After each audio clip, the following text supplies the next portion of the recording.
Hello friends, Vardhan academy में आप सभी का स्वागत है। दोस्तों, आज की इस वीडियो में हम लोग एक बहुत ही महत्वपूर्ण टॉपिक पे बात करेंगे।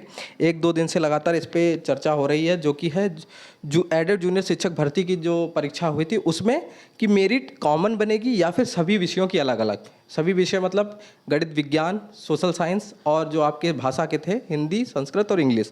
ठीक है, तो ये पूछा जा रहा था कि इनकी अलग अलग बनेगी मेरिट या फिर एक ही में बनेगी। तो और दूसरी चीज़ एक और है कि इसकी भर्ती की प्रक्रिया कब तक कंप्लीट होने की संभावना है, ये भी क्वेश्चन पूछा जाता है अक्सर।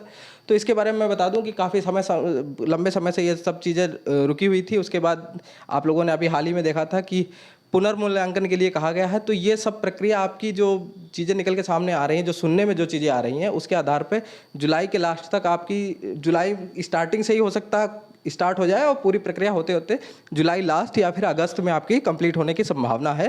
हालांकि पीएनपी का जो 2-3 साल का कार्य देखा है हम लोगों ने, तो उस हिसाब से थोड़ा सा भरोसा नहीं होता, लेकिन फिर भी जो चीज़ निकल के सामने आ रही है उसके आधार पे ये उम्मीद है कि अगस्त तक इसकी प्रक्रिया कंप्लीट हो जाएगी, जुलाई या अगस्त में। ठीक है, दूसरी चीज़ है मेरिट के लिए।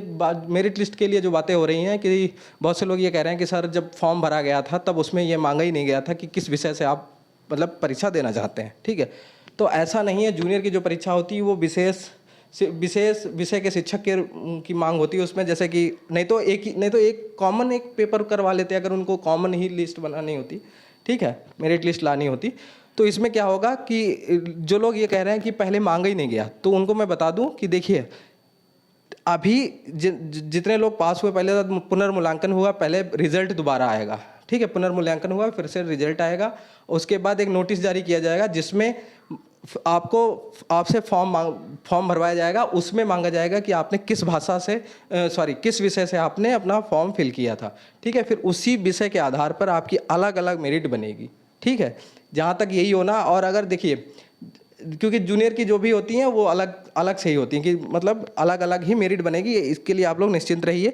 और अगर बाई चांस ऐसा करते, ठीक है, पहली बात ऐसा होगा नहीं, अलग अलग ही सबकी मेरिट बनेगी। अगर एक में करते तो ये समझ लीजिए ये सिर्फ भर्ती को फंसाने का कार्य होगा, लेकिन ऐसा होगा नहीं।